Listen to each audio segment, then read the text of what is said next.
I'm Ann Skinner, and this is Molly McGee, and we're the Skinner team with Keller Williams Realty here in beautiful Summit County, Colorado. We're here today just to share a little bit about what's been going on in the Summit County real estate market for April 2018. The information that we're going to share with you today comes from the Summit County MLS. Summit County has its own Board of Realtors and multiple listing service. This information is not shared with any other entities statewide, so if you're thinking of making a purchase up here, it's important to work with a local expert. So in April, we had 200 new properties hit the market. This is pretty flat compared with March, where we had 206 new properties hit the market. It's a little lower than we would normally expect in April, just because with the ski resorts closing, a lot of times we do see an influx of new homes on the market, but we'll probably see that uptake coming in May. We had 131 properties close in April, which is a substantial increase from March, where there was only 100 sales that closed.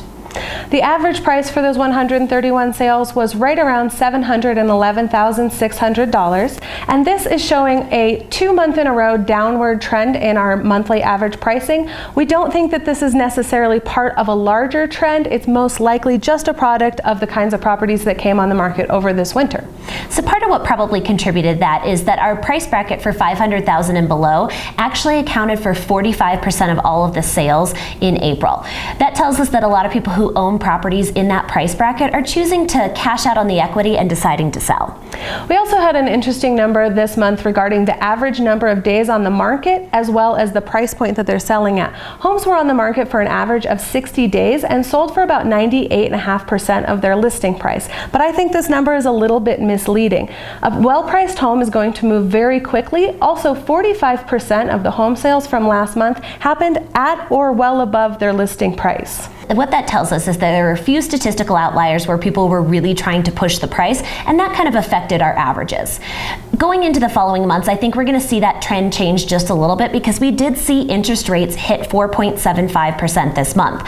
A lot of lenders had been thinking that we were going to see interest rates go over that 5% precipice by the end of the year, but really now we're talking about maybe midsummer. So that's going to change some of the buyer trends that we've been seeing and overall affect the mentality of buyers.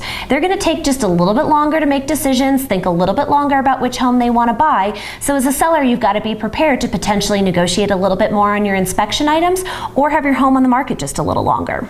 And a note to the buyers, as these buyers' conditions improve and you are finding more negotiation points with the seller, it's very important to be ready. You're going to want to have a pre-approval status with a local lender so that once you find the right property, you can move quickly on that property. Thanks again for taking the time to go over the numbers with us. Again, I'm Ann Skinner. And I'm Molly McGee. Please reach out to us if you have any questions, or you can always find us online or on social media at COMTN Realty.